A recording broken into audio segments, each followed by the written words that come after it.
Good morning, everybody. It's Nikki Jordan here in California, and this is day 5 of receiving, and I wanted to talk about push energy. Now, that energy could have other names, but it's the sense that you're pushing forward in life, that you're using your body to move forward when your body actually doesn't want to. It's trying to talk to you. So we do this all the time, and something has to get done. So we somehow step outside of our body and pull forward with it to get that thing done, instead of stepping back. Okay, so a simple yogic idea is that, are you the observer? The observer steps back. The observer steps back and sees what's going on. Or are you the doer, the person that's pushing, right? So obviously we do things, but it's how we do it that might be what we're talking here, that might make more sense to you. So for a moment, sense your energy. So you don't have to do this right now if you don't want to, but is your energy forward? Like, do you feel a tension in the front of your body, even that you're pushing forward for something? Or is your energy back, like all the way back, like hanging out in the back of your body, right? And you can even practice that. Push your energy forward. It's like, make yourself do something in the world, right? I got to get up and do this right now, right? That's the kind of energy I'm talking about. Got to do this right now. Or come back and say, oh, I'm going to do this in a different way. So one of them creates a barrier and a force, and the other one creates a state of receiving. Okay, because when you want to do something, when you're supposed to be doing something, let's talk about that, yeah? When you're supposed to be doing something, that I'm supposed to be doing this right now, doesn't mean you're with it at all. It's like you're following a checklist, right? Or you're following what someone said you had to do. Whereas if you take the energy of whatever it is that you're supposed to be doing, or that is really truly just happening around you, you could say, here we are right now. This has all of me and all of my attention, and I've stepped back. Now that might seem a little funny for you, but we tend to be pushy. We tend to make things super important, really significant. And the significance and the importance that you give on things do have that push energy. And when you use that push energy, it's a force. And other people feel that. Other things in the world feel that. And it's not so comfortable, right? And you're not even receiving what it is. It's kind of like the difference between, I have to go shopping, and oh, wow, this will be fun. I get to go shopping, right? Some people hate shopping. Pick a thing that you really think at the moment you don't want to do, or that you have to do, right? And change it around and say, as though it were an adventure, right? This could be fun. Like, if you prescribe in your head of and you don't even really know you're doing it, right? It's based on the last time you did it or other times that you really don't want to be doing something. You're defining what it is when it might not be that way at all, right? So let's take all the prescriptions that we've given something, all the definitions, all the expectations of what they're going to be like, the projections from the past into the future or into the now, right? And let's get rid of all of those. Let's destroy and uncreate all of those. You sense the energy of it. You don't have to go and label everything, right? Sense the energy of it and go, that's not it. Right? I don't know. It's an adventure. So then you get to receive what's going to come, right? So you can do this with the simplest of things. The moment you give something significance, you've already defined why it's important, why you have to do it, what it's even going to be like. What if nothing had any significance? And this is really important because you can actually live like that And then it's much more easy to just be with life that is right there in front of you. And that's why when I talked about receiving from frustration, right? When I had those weevils that I opened up my cupboard, I'm like, ah, I'm like, okay, my adventure today is to do this. It's like you relax into the space of what it's going to be, and then you do it. There's a million things we could be doing in life. And if we have such a long list of things that we don't want to do, we just, I remember my husband once saying, is this all there is to life? Like life was going to be so boring because we were the adventurers. We've traveled everywhere. I look at all these YouTube bloggers. Man, if we had had blogging when we were young, you can't imagine where we went. You can't even really just go there with ease anymore. Some of these places.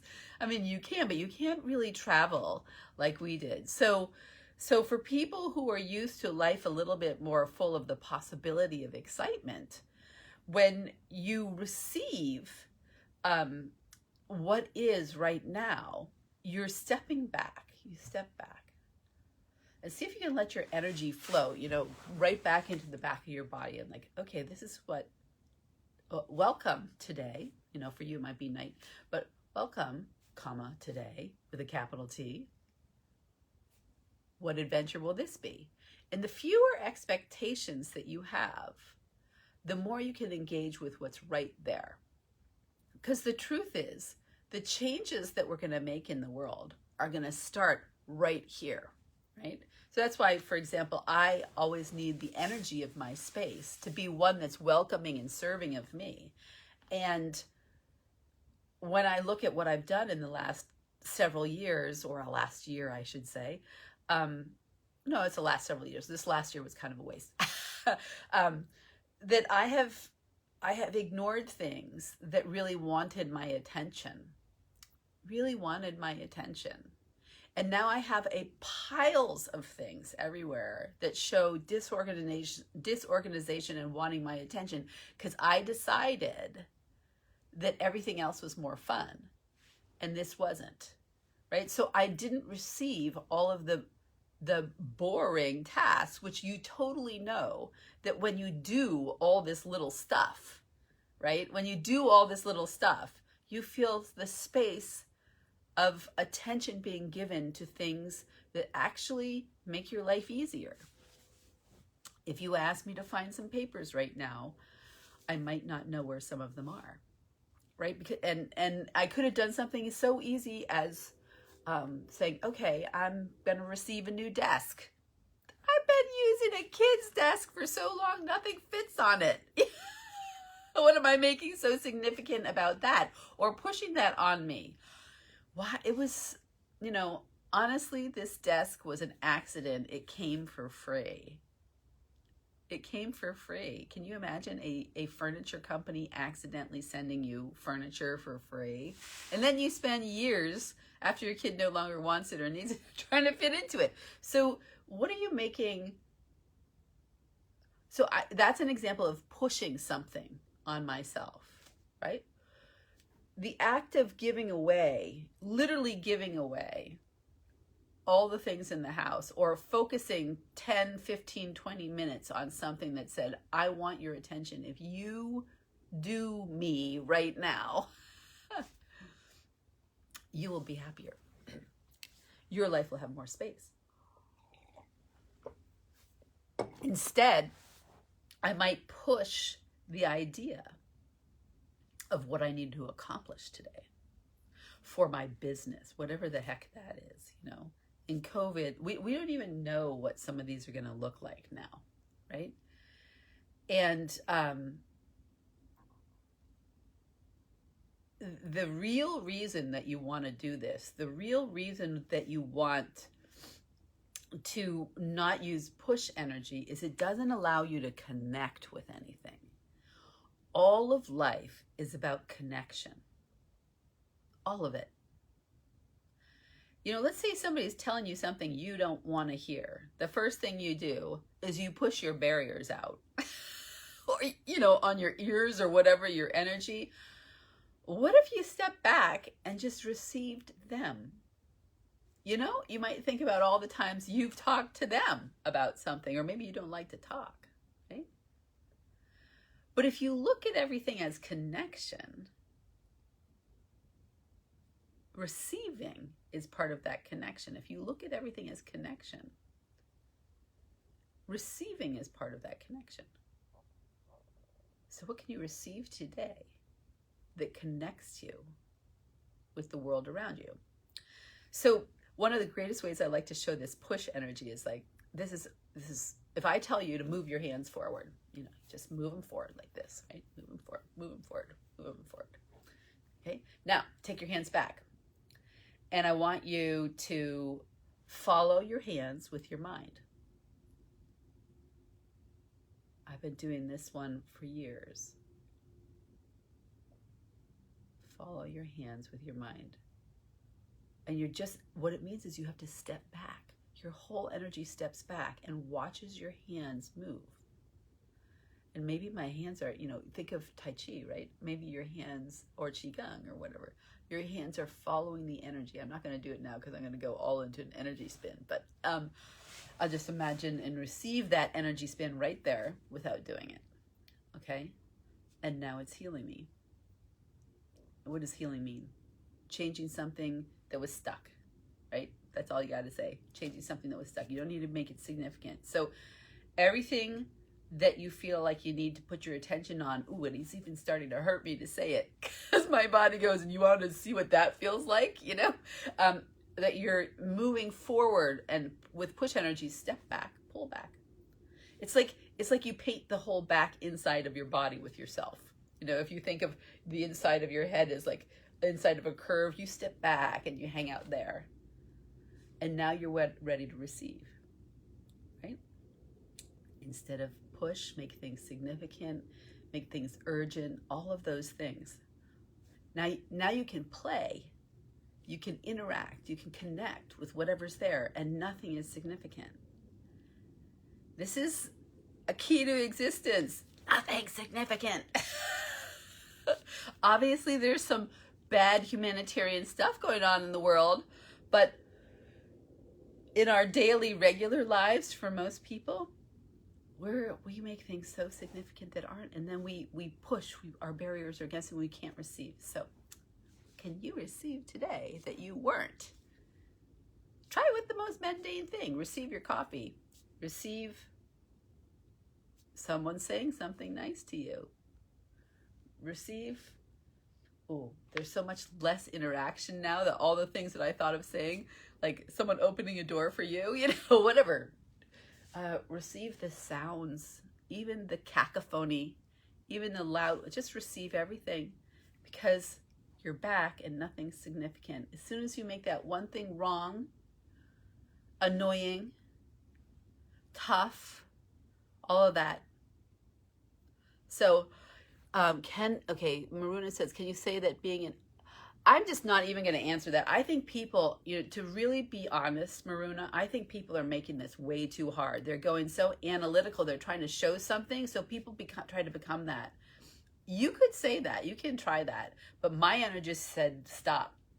My energy said stop, and that sounds arrogant, because the next person's going to come up with something else. Yeah, maybe that's what it is. But the moment we put a label on something, it's going to be like ADD and ADHD, right? It's going to be right or wrong. What if you just sense the energy? Then you're not trying to become something that you read. It is the real reason why I don't read a lot of this stuff. I know I will. But actually, so now the alpha and theta waves are talking to me. Yeah, they said, come play with us. But it isn't what I'm talking about, because I'm talking about not being something instead of being something. Okay, well, maybe now they're changing that energy. There is just a little thing I have, and that is the difficulty I had with science, is everything is having to be proven by someone else, and then you read it. What if you just did it yourself? This stuff that we're doing here, you do yourself. People will analyze it till kingdom come, but what if, because people want to see it proven, what if we just practice something as easy as what I just said?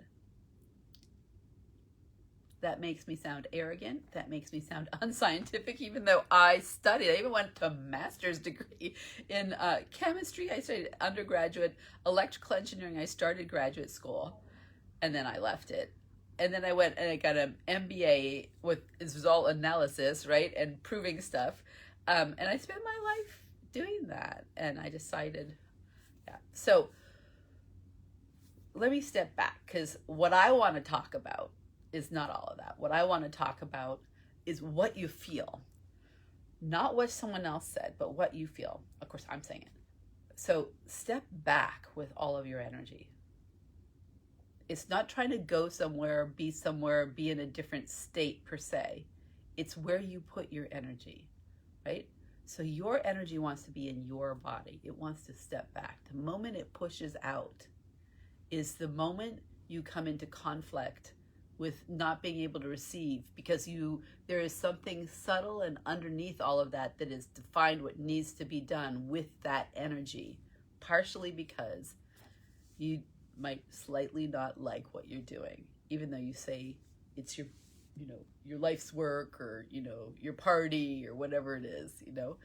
It's this energy of stepping back. I don't even know that theta and alpha waves, actually, they say, have anything to do with receiving. This is talking about receiving. Stepping back allows you to receive, because there's a flow that is allowed to come. There's a flow that's allowed to come. And when you're pushing, there's no flow. When you step back with your energy and you just be the space of, some people might say, relaxation or whatever it is, then you can actually be in the space of receiving what's there with you. When you're pushing forward, you're defining stuff, and anything else that wants to be there with you that doesn't meet that or wants to contribute can't, because you're the boss. The boss. I love it. Stop being the boss of what's right or wrong, or the way it should be. When you can't connect like that, you have to connect. Like, the greatest bosses are the ones that allow everyone to be who they are and find the specific talents and use them. What if your whole life was like that? What if you step back and you let all the energies come in to help you create something, rather than being the boss of your own life so much? Wow. Okay, I'll leave you with that one. Have a nice day.